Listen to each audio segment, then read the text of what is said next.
Greetings and salutations, everyone. My name is Kiorkof, and welcome to my YouTube channel. Today, I'm going to be talking about the best picks for each round of our upcoming 2024 fantasy football draft.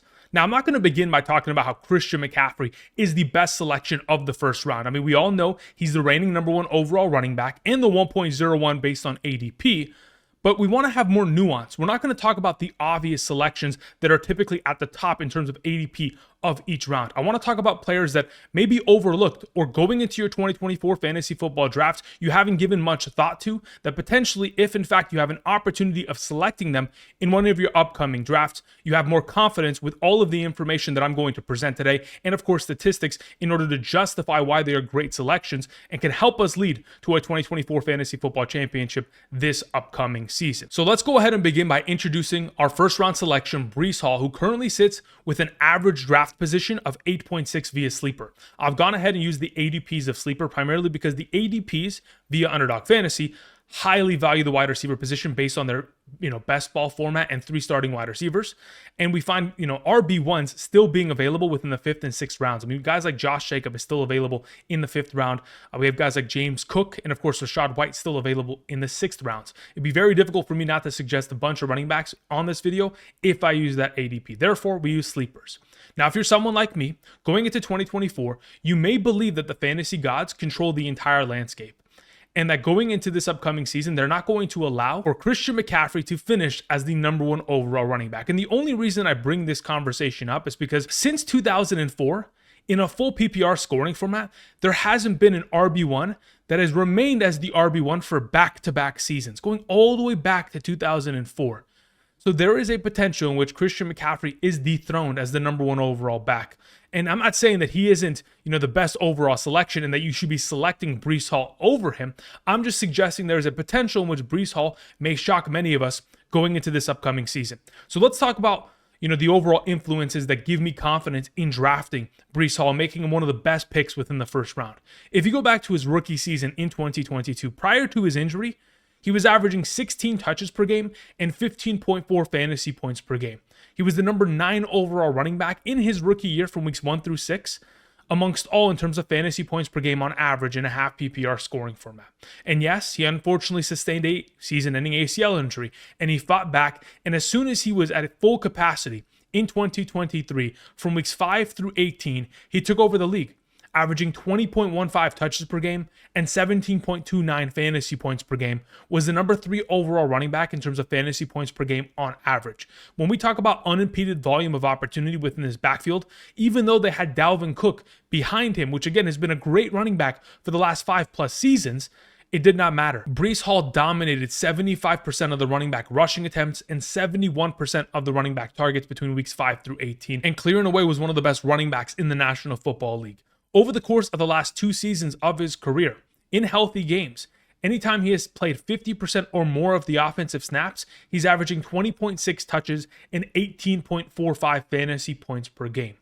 And now that we go into 2024 with upgrades at the quarterback position and an offensive line, and you have an offensive coordinator in Nathaniel Hackett that only wants to utilize the running back position more and more every season, it gives me more confidence. I mean, when we have gone ahead and seen Nathaniel Hackett with Aaron Rodgers in Green Bay from 2019 to 2021, the running back position there was dominating. In fact, those running backs accumulated 18, 16, and 25 touchdowns individually in those 3 seasons. In terms of total fantasy points in a half PPR, 426, 407, 391, an incredible number that I believe going into this upcoming season, the combination of the running backs within this roster for the New York Jets are capable of accumulating, but the vast majority certainly going in the direction of Breece Hall. When we go ahead and put the per game averages together in terms of running back touches from 2019 to 2021 with the Green Bay Packers, when Nathaniel Hackett was the offensive coordinator for Aaron Rodgers, they were giving their running backs 28 touches per game on average.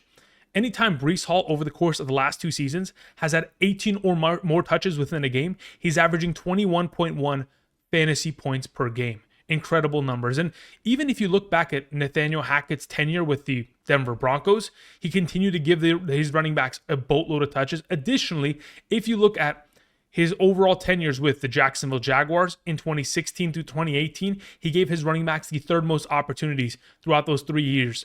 If you look at his tenure with the Buffalo Bills from 2013 through 2014, the fifth most opportunities. Of course, you look at the Green Bay Packers situation, the ninth most opportunities to their running backs amongst all teams throughout that 3-year span of time. Breece Hall is a very talented running back. And not only can he get it done on the ground, but he's going to find himself a lot of success through the air. Last season, from weeks 5 through 18, averaging 6.54 targets per game and 5.46 receptions per game. Aaron Jones, from 2019 to 2022, with Aaron Rodgers, was the number 2 receiving option in terms of targets and receptions for that offense. So going into this upcoming season, Breece Hall is going to do everything for this offense. On the ground, through the air, scoring touchdowns, and with a superior offensive line in comparison to what the Jets had last season, bringing in a first-round pick, Tyron Smith, Morgan Moses, and John Simpson. Both of those last 2 names that I mentioned, former offensive linemen for the Baltimore Ravens, who last season cleaned house when it comes to run blocking. Those 2 are going to make an immediate impact within the running game. So that's why I introduced Breece Hall. There's a lot of value and a lot of potential in which he could very easily dethrone Christian McCaffrey. Now, before I move on to talking about our second round selection, for those of you who like all these statistics and all the thought that I put into all of my overall rankings and my overall analysis as we approach our 2024 fantasy football leagues, be sure to go ahead and travel down to the description and head on over to Underdog Fantasy, because at this current moment in time, if you use code Andrew to make a first-time deposit minimum of $10, not only are you going to be able to claim the first-time deposit offer, but you're also going to receive my 2024 fantasy football draft guide and rankings. This draft guide is comprised with countless hours of my blood, sweat, and tears and my time in order to put together the best overall product to lead you to success in 2024. And the rankings that you get over the course of this month will be updated so that regardless of when you're drafting, you have an advantage upon your league mates. But the advantage doesn't just stop there. From weeks 1 through 18, I'll send you Sunday morning rankings, weekly rankings for all positions, including flex, including half PPR and full PPR. So take advantage of the opportunity.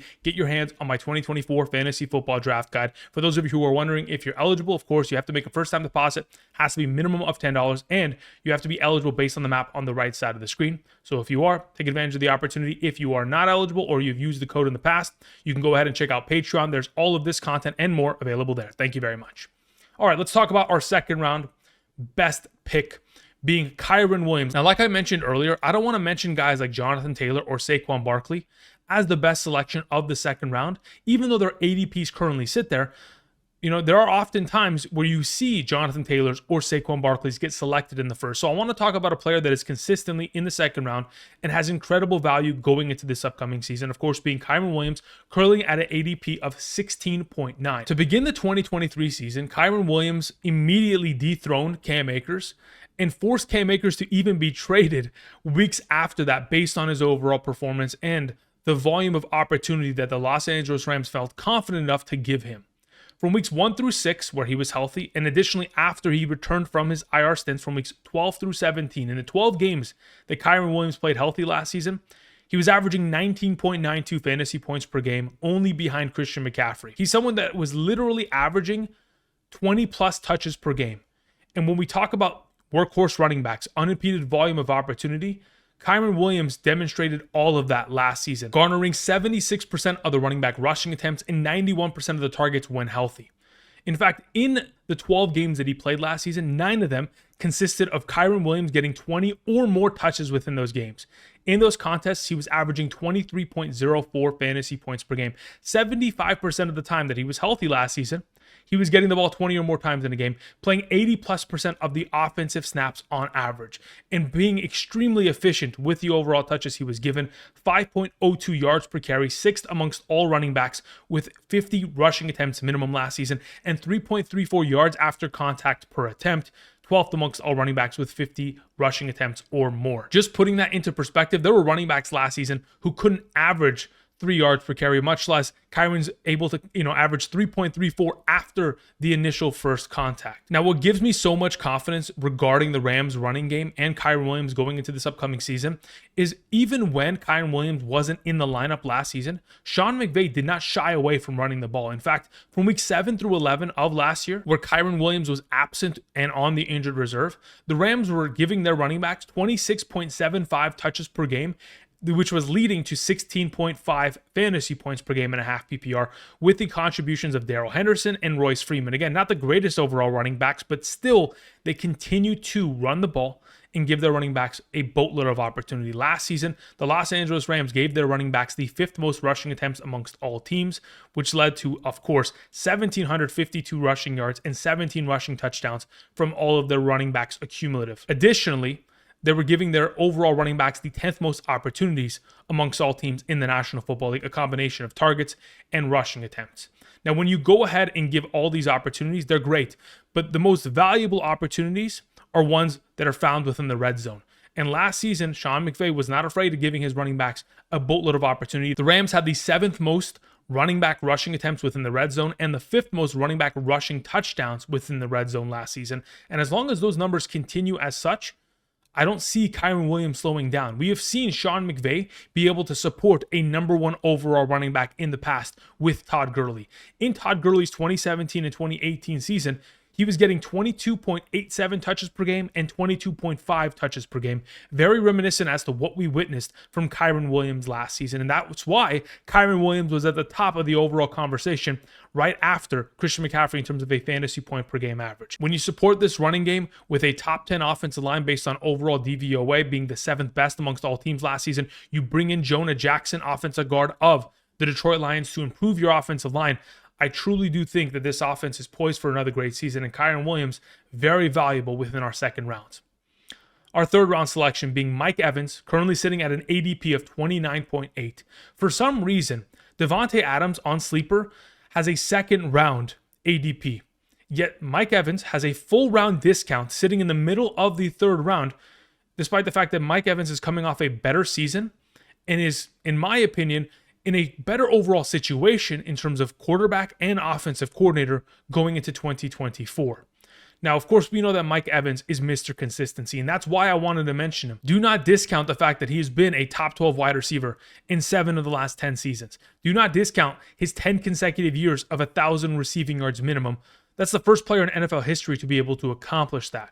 Do not discount the fact that he's played 154 of the last 163 eligible games, playing 95% of the games healthy for a vast majority of his career. And yes, every now and then he'll get suspended or kicked out of a game because he likes to fight Marshawn Lattimore, but that's not a big deal. We'll take that. The fact of the matter is Mike Evans, in his career, 154 games, has scored 94 receiving touchdowns. That's 61% of the games consisting of at least one touchdown throughout his career. Ridiculous numbers. And even though he is coming into a season in which he has an offensive coordinator that is brand new, that's the third time in 3 seasons we go from Byron Leftwich to Dave Canales and now Liam Cohen. I understand that there is a little bit of a struggle in terms of learning the offense, but in comparison to last year, there is already a continuity built with his quarterback. This time last season, I don't think that they knew that Baker Mayfield was going to be the guy, but now we know for sure Baker Mayfield is going to be the guy and is going to funnel target Mike Evans just like he did last season. Now, in terms of Mike Evans' overall statistics, when you compare his numbers from 2020 to 2023, all 4 of those seasons, his 2023 numbers with Baker Mayfield were all elevated, whether it's via targets, target percentage, yards per route run, yards after the catch, and air yards, in which he was number 1 amongst all players in the National Football League within that category. Additionally, within the red zone, the favorite target within this offense outside of someone like Chris Godwin, garnering a 29% red zone target share from inside the 10-yard line, which obviously led to 5 receiving touchdowns, which is all we can ask for. As long as he's getting those opportunities, which are extremely valuable, it's going to lead to success. But where he scores the rest of his touchdowns are within the deep receiving game. And he has been one of the most successful wide receivers over the course of the past decade within that category on a consistent basis. He was top 4 in all statistics in terms of deep receiving game, 20 or more yards down the field, in terms of targets, receptions, receiving yards, and receiving touchdowns. He even had a 45% end zone target rate. One of the most ridiculous years we could have potentially imagined from Mike Evans, despite the fact that he goes from the GOAT Tom Brady to Baker Mayfield. Baker Mayfield elevating him to averaging 14.92 fantasy points per game last season from weeks 1 through 20. In fact, last season in games in which Mike Evans had 4 or more receptions, averaging 18.25 fantasy points per game. And yes, we're all potentially anticipating regression, and that's why he somehow sits in this third round in terms of his overall ADP. I understand it.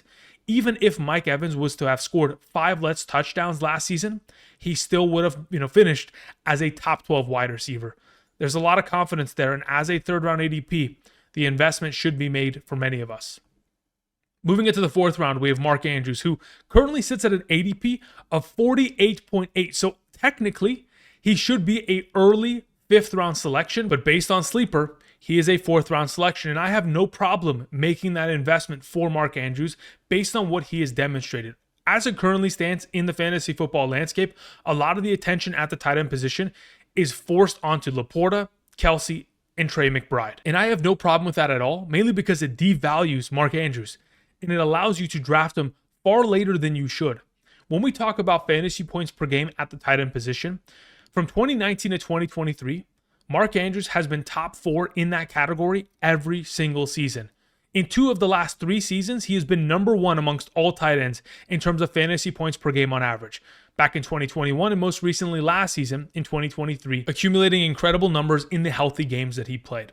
Now, Mark Andrews, for this offense, has been the number 1 and has been able to put up incredible numbers based on his utilization within the red zone and his touchdown upside. Amongst all Ravens since 2019, he's number 1 in terms of red zone targets, and he's number 1 in terms of red zone touchdowns in 4 of the last 5 seasons, even including 2023. He led this team in red zone touchdowns in terms of receiving amongst all of the options on this offense, even though he missed weeks 11 through 18 due to injury. Now, over the course of the last 3 seasons, 2021 to 2023, with a healthy Lamar Jackson, we have seen Mark Andrews average 12.36 fantasy points per game. If you go ahead and put that onto a 17-game pace, that average would lead you to 210.12 fantasy points. And based on the averages of tight ends over the course of 2021 to 2023, that's at least tight end number 2 overall. And additionally, is the equivalent to wide receiver 11 or RB10. Just putting into perspective, when you're talking about the ADP of 48.8, pretty much could be a late 4th or an early 5th round selection, a player that is literally the value of wide receiver 11 or RB10.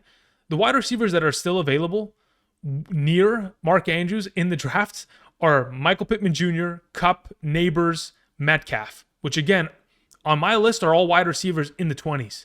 Additionally, the running backs that are available are Rachaad White and James Cook, which are beyond RB10.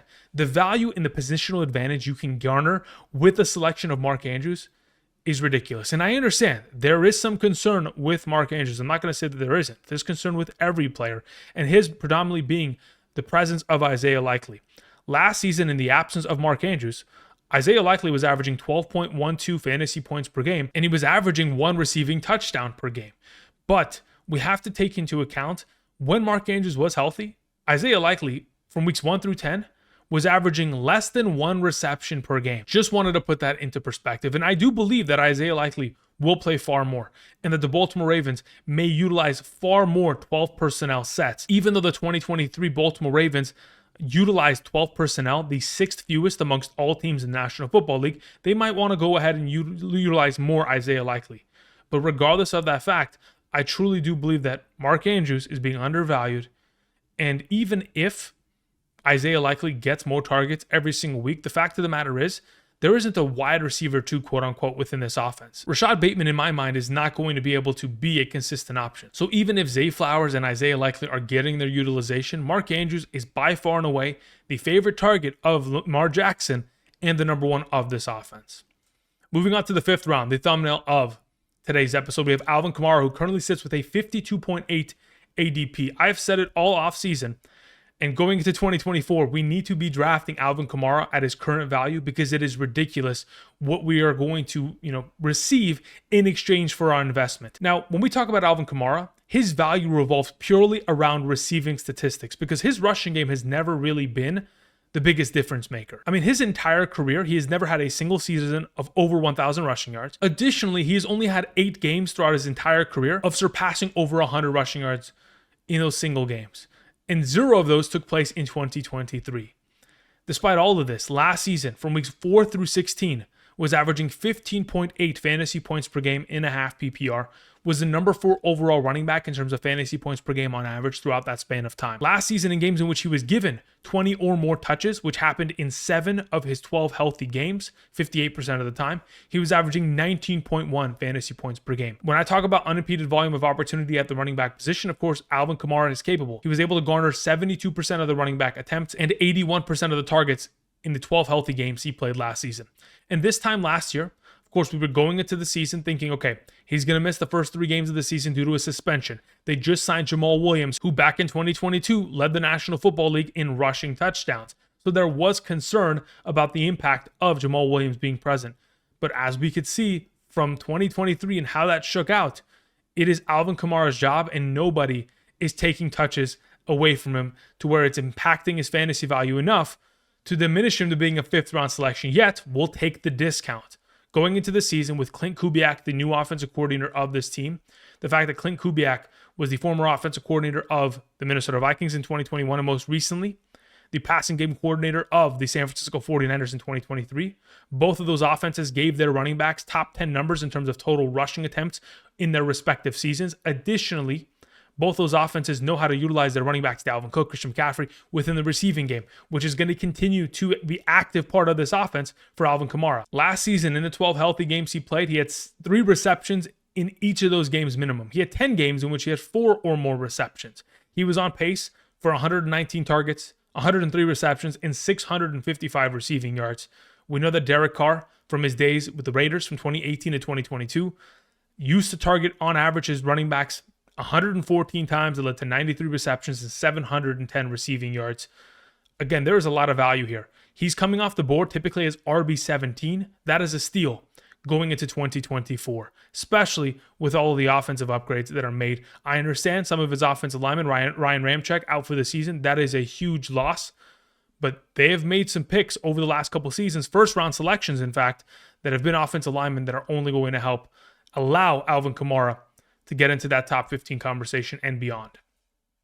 Moving on to round 6, we have Christian Kirk, another one of my favorite players going into the season based on the fact that he's being undervalued and what he is capable of accomplishing.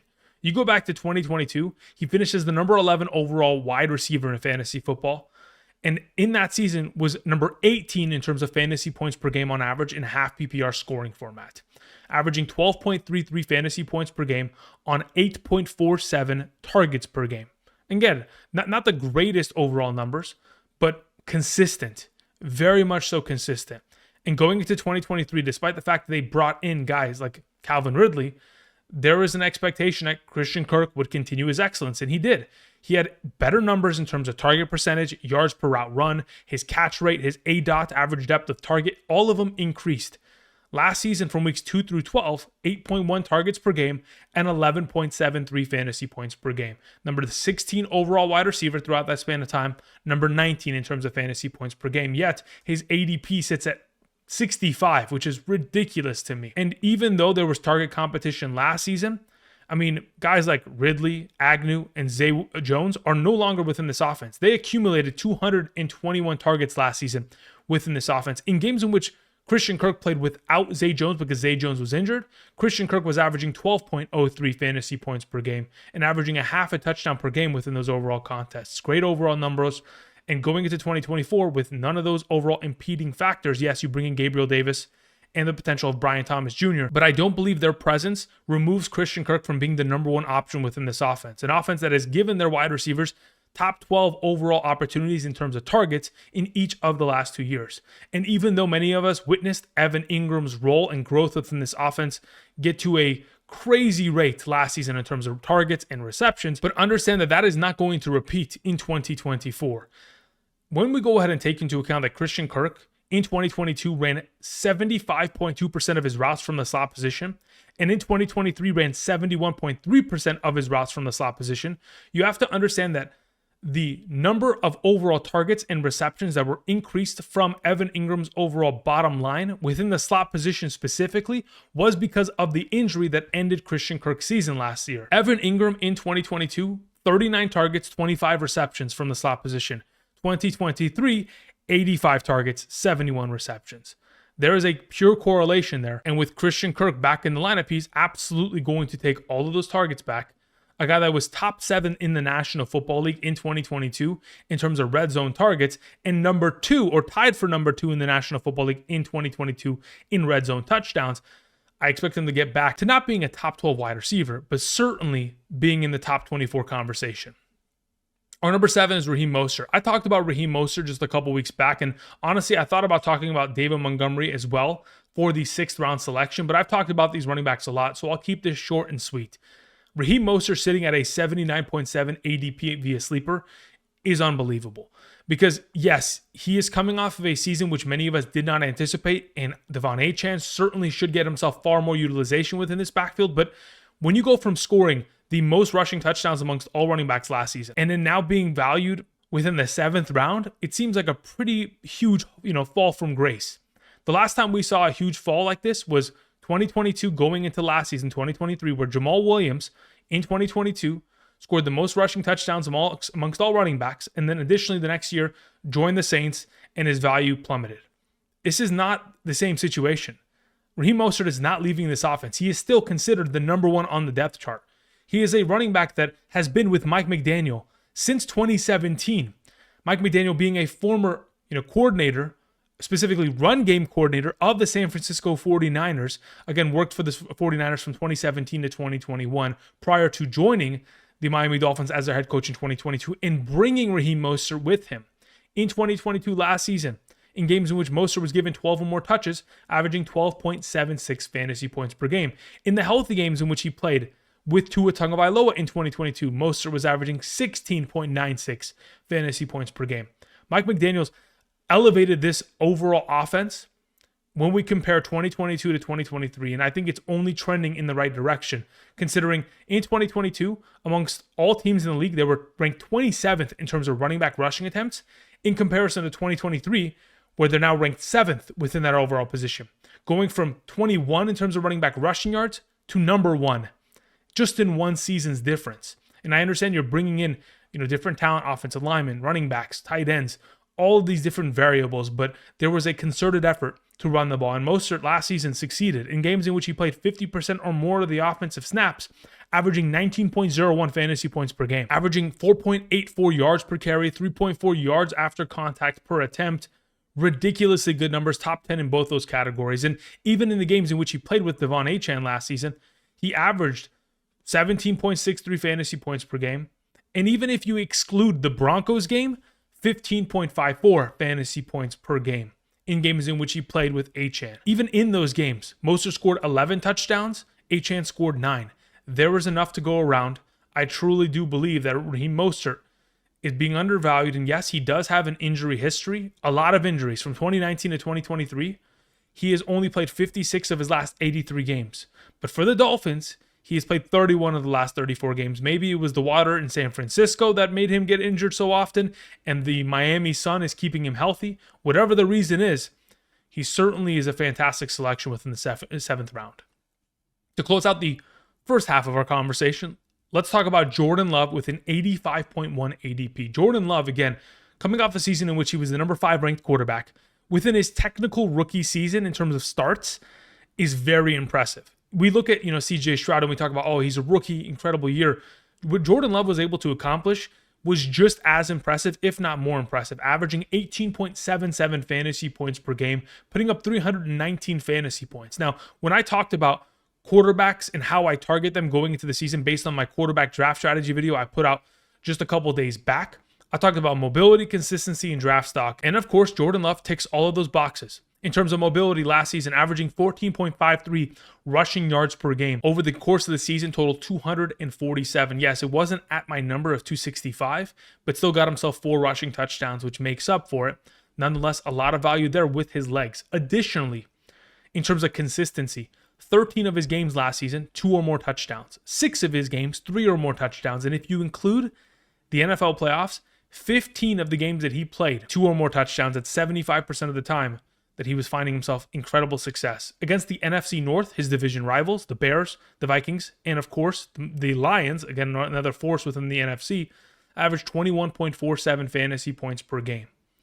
There is a lot of value for this 8th round selection who last season put up 320 fantasy points. And by averages over the course of the last 3 years, top 12 quarterbacks, 320 fantasy points makes you QB5 on average. And quite frankly, he was able to accomplish it last season and could very easily do that once again this season. As a part of the Packers offense last season, in the red zone, they were an unstoppable force.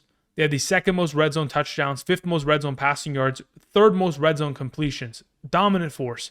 Additionally, where he found a lot of success between the 20s was in the play action game. Jordan Love had the fourth most attempts, third most completions, second most passing yards, and fifth most passing touchdowns on play action plays. And now that you bring in Josh Jacobs, there's even more of a reason for defenders to be afraid of the run and bite on play action. He has the second easiest strength of schedule going into the season and a lot of incredible value.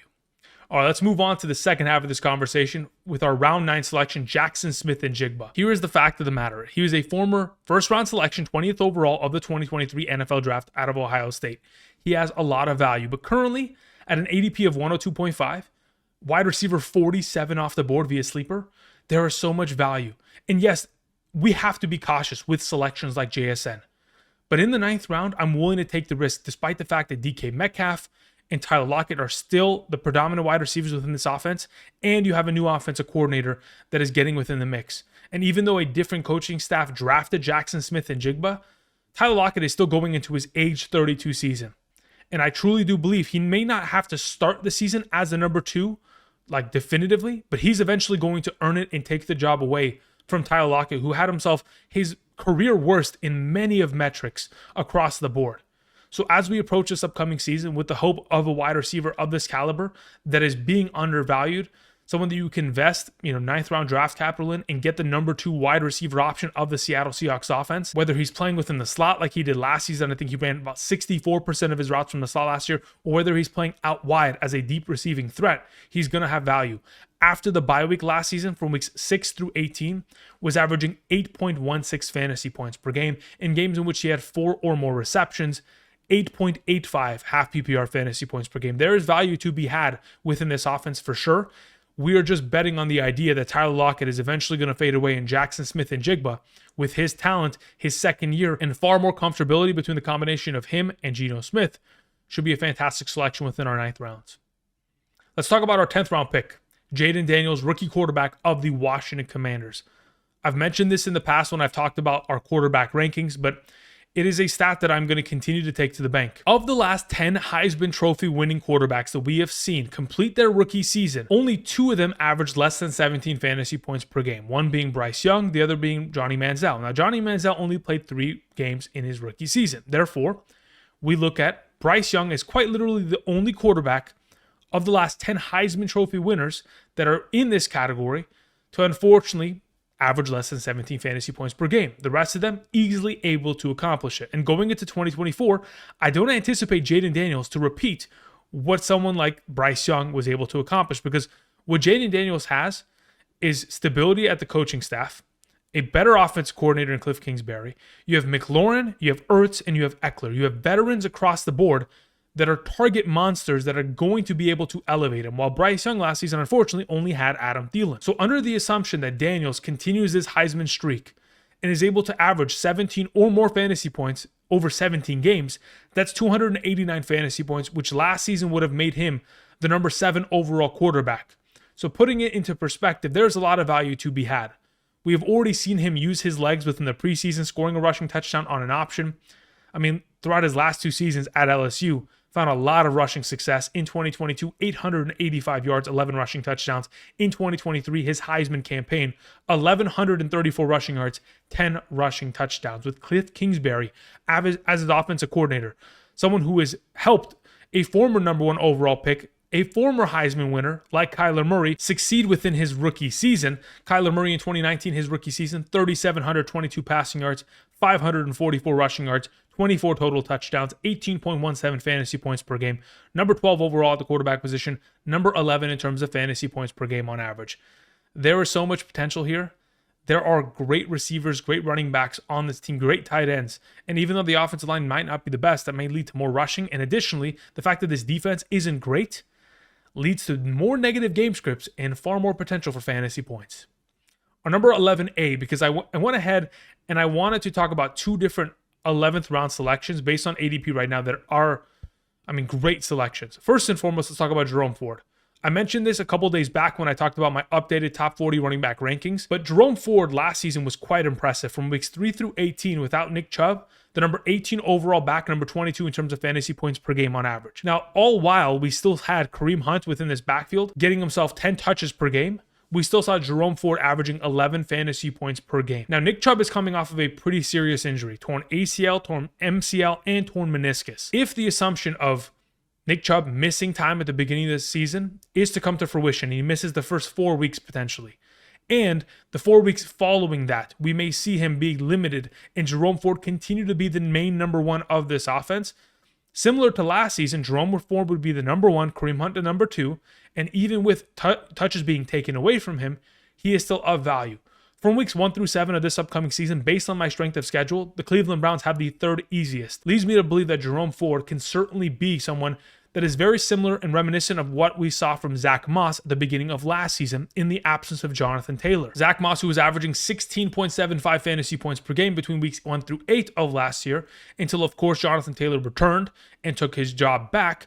But if in fact you're investing in someone that has the ability to not only be a top 24 back within the first 7 weeks, but maybe if unfortunately Nick Chubb doesn't get back to his normal self in 2024, you'll have the starting running back of the Cleveland Browns, someone who is predominantly their receiving back, had himself 60 targets and 41 receptions last season. In my opinion, this investment of an 11th round selection, ADP 123.6, is one that quite frankly should be a steal. Last season, Kareem Hunt came off the couch and finished as RB39 within this offense. Played 15 games and finished as RB39. Jerome Ford playing 17 games should be far better than where he's being selected. Where I have him ranked, I think I have him ranked as like RB38. He's going to be able to crush that number. We're just waiting to get the confirmation that Nick Chubb's not going to be healthy for week 1 so that we can go ahead and yell it from the rooftops, which right now I'm doing. Moving on to our round 11B, I wanted to talk about Pat Freiermuth, primarily because every season there is turnover at every position, regardless of whether it's quarterback, running back, wide receiver, or tight end. Specifically, the tight end position is one that you can find a lot of success by not drafting a main stud and just waiting. Over the course of the last 5 seasons, 2019 to 2023, we have seen 22 different tight ends that have been a tight end 1 for the first time ever in their career within those years. So that's 4.4 on average per season over the course of the last 5 seasons. And even though Pat Freiermuth has been a top 12 tight end in the past back in 2022, he has a potential of getting back into that conversation and seeing some turnover within the top 12 conversation of this position. Someone that since 2021, in games in which he's been given 5 or more targets, again, that's not a lot of opportunity, has been averaging 9.37 fantasy points per game. With new offensive coordinator Arthur Smith, formerly of the Falcons, a team that in 2023 targeted their tight ends 174 times, the third most amongst all teams in the National Football League, had both Kyle Pitts and Jonnu Smith surpass 50-plus receptions in last season. Additionally, this offense gets an improvement at quarterback with the addition of Justin Fields and Russell Wilson.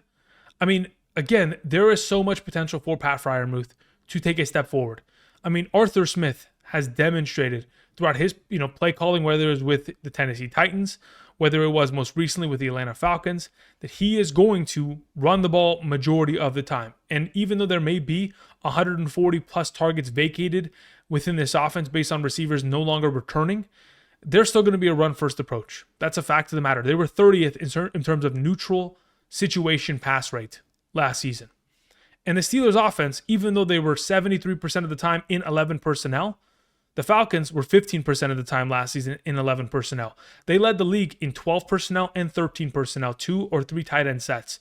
Pat Freiermuth is never leaving the field, and considering he is the best receiving tight end option in comparison to Washington and Pruitt, who quite frankly just haven't been proven receiving options recently throughout their careers, I believe that Pat Freiermuth as an 11th round investment, another one that you should keep an eye out on. Moving on to round 12, I wanted to talk about another New Orleans Saint. Now, of course, we talked about Alvin Kamara earlier, and we've talked about Chris Olave recently moving up my overall rankings within my overall wide receiver position, but Rashid Shaheed certainly needs a little bit more attention. Someone that in the absence of Michael Thomas, should be able to find success. We know that Olave and Kamara, they're going to get their targets, but who's the number 3 of this offense? It's no longer Michael Thomas, and the tight end position really is a 3-headed monster, the primary 2 being Taysom Hill and Jahan Dotson, but going into the season with the new offensive coordinator, Clint Kubiak, someone who was the former passing game coordinator of the San Francisco 49ers, an offense that was schemed to allow wide receivers to get open off of quick routes and make plays after the catch. There's a reason why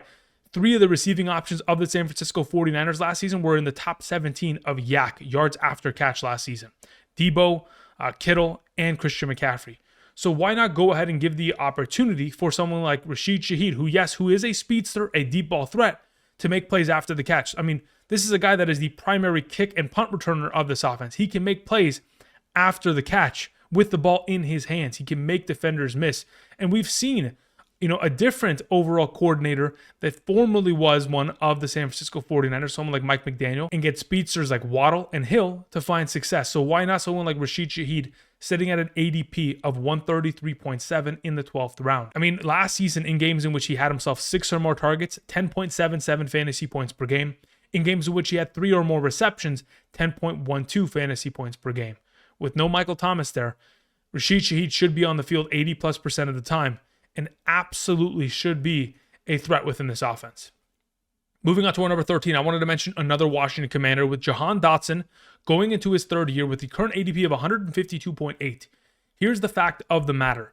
He's coming off of a season in which Sam Howell obviously didn't do him, the greatest of overall services. I mean, 32.5% of the overall targets he had were deemed uncatchable. Very similar to what Terry McLaurin had to deal with. But Jayden Daniels comes in to bring in a level of consistency at the quarterback position, which this offense, quite frankly, hasn't had for many of years, and Jahan Dotson has not had in his NFL career with the quarterbacks that he has played with. Now, from what we witnessed from the preseason game this last weekend, Jahan Dotson lined up within the slot position for the entirety of the overall conversation, and that's something that he wasn't able to do in prior seasons because of the presence of Curtis Samuel within the Washington Commanders offense. But when we talk about what the 2019 to 2022 Cardinals were able to do with their slot receiving options, primarily because Cliff Kingsbury, the new offensive coordinator of the Washington Commanders, used to be the primary play caller and, of course, head coach of the Cardinals throughout that span of time, we're talking about players like Fitzgerald, Christian Kirk, Greg Dortch, Rondell Moore, who played primary slot roles within that offense for Cliff Kingsbury. If you look at Cliff Kingsbury's overall repertoire of how he's utilized his wide receivers, from 2020 to 2022, his wide receivers had the 4th most targets amongst all in the league throughout those 3 seasons. Additionally, he has always had a relevant number 2 wide receiver within his offense, and that's typically consisted of that number 2 receiving option, whoever it ends up being, averaging between 120 to 130 fantasy points from 2019 to 2022. Again, a pretty good range of time to understand what we're looking at and what potentially Jahan Dotson is capable of. His current value of 152.8 is far less than what his potential base floor looks like. I mean, again, 120 to 130 fantasy points in terms of base potential for Jahan Dotson makes him like the number 40 to number 48 potential wide receiver this upcoming season. But when we look at the most recent seasons, 2021 and 2022, of Cliff Kingsbury's overall offenses, 2021, Christian Kirk, the primary slot receiver, 103 targets, 77 receptions, 982 yards, 5 touchdowns, 169.1 fantasy points, finished as the number 26 overall wide receiver. The year after that, obviously Christian Kirk went to the Jacksonville Jaguars. We had Greg Dortch and Rondell Moore combined in games in which they were individually healthy. When Rondell Moore missed time in the beginning of the season, it was Dortch. In the middle of the year, took back his role as a slot receiving option. At the end of the year, got injured, and here comes back Dortch. In the 14 games in which I've tracked that, they averaged as a combined duo 10.42 fantasy points per game. So again, a lot of value can be garnered within this role with Cliff Kingsbury in an offense that is getting an upgraded quarterback and a wide receiver that's going into his 3rd year. Certainly is going to not be the number 1 receiving option, but someone that absolutely within the slot role can be the favorite target of Jayden Daniels. Moving on to another sleeper wide receiver that I love late in drafts. It's currently Darnell Mooney. 169 ADP is ridiculous. He's coming off of obviously not the greatest years with the Chicago Bears, but the fact of the matter is he got paid 3 years, $39 million. $13 million per year is a lot of money, especially when running backs are fighting for every cent. But Darnell Mooney, coming off of a below average season, gets paid because Kirk Cousins specifically went out this offseason and recruited Darnell Mooney through free agency to join the Atlanta Falcons. Kirk Cousins, his number 2 wide receiver in 2023, even though Justin Jefferson and TJ Hawkinson were his main priorities, just like Drake London and Kyle Pitts will be his main priorities this season, his number 2 wide receiver, whether it was Addison and or Osborne from weeks 1 through 8, 10 fantasy points per game, 10.04, with 6.25 targets per game. Mooney, throughout his entire career, 2021 to 2023, in games in which he's been given 6 or more targets, 11.03 fantasy points per game. He's the former number 24 ranked wide receiver in 2021 in a season in which he was given ample opportunity regardless of who his quarterback was, Andy Dalton or Justin Fields that year. Now you have the opportunity of getting a fresh start, getting a quarterback that wants you within his offense, and has an offensive coordinator in Zach Robinson, who is a former passing game coordinator of the Los Angeles Rams from 2022 to 2023. Specifically, the Rams use 11 personnel more than any other team in the National Football League. Last season, 93% of their snaps out of 11 personnel. They're exclusively utilizing that. In fact, the Rams last season were number 1 amongst all teams in wide receiver targets, 398. Darnell Mooney should have himself a lot of potential here. He should be the Jordan Addison, quote unquote, of this offense, the Adam Thielen of this offense. And maybe he's going to line up out wide, maybe on the inside. Regardless of where that is, he is the speedster that is going to be able to take, the top off of the defense. That's why they brought him in. And they certainly brought in Rondale Moore to also be able to accentuate that. But Rondale Moore, unfortunately, last week sustained a season-ending injury. So Darnell Mooney is going to be the speedster going up against a top 5 strength of schedule at the position. I think the sky's the limit for a sleeper option like Darnell Mooney. The final overall pick that I wanted to mention is a defense. I didn't want to talk about kickers, but I wanted to talk about defense. I mentioned the Kansas City Chiefs last season. I'm going to continue to harp on it. From 2015 to 2023, the Chiefs have always been a top 12 ranked defense in fantasy football. And currently with an ADP of 205.8, they're currently not the top ranked defense, which again is good. You're going to get a discount. Additionally, they're averaging about 130 fantasy points in each of the last 3 seasons. On average, they've ranked about 9th amongst all teams in terms of fantasy points per season. I've gone ahead and looked at the last 3 years, 2021 to 2023. They played extremely well as a defense last season. That's a reason why they won the Super Bowl, because of the efforts of this defense. They've lost a couple pieces, but they're continuing to rebuild and find a lot of talent that is going to lead to a lot of fantasy success. So in terms of fantasy defenses that I'm looking for, if I'm going to grab one very late, the final pick of my draft, rather than when others are picking the Dallas Cowboys or the Jets or the Browns or the Ravens, I'll wait. I'll take the Kansas City Chiefs. I'll take the investment, and I'll know that I'm going to get a top 12 defense that I can start every single week, which within their own division, going up against quarterbacks like Bo Nix, Aiden O'Connell, and maybe a hobbled Justin Herbert without any wide receivers, it seems like a pretty good overall investment. All right, guys, that's going to cover it in terms of my best picks from rounds 1 through 15 of the 2024 fantasy football season. Hopefully, this overall conversation helped you guys get a greater understanding as to why I value these picks and why you should potentially be investing them going into your upcoming 2024 fantasy football drafts. Let me know what you guys think down in the comment section. Are there any other players that potentially, based on their current ADP, should be invested in?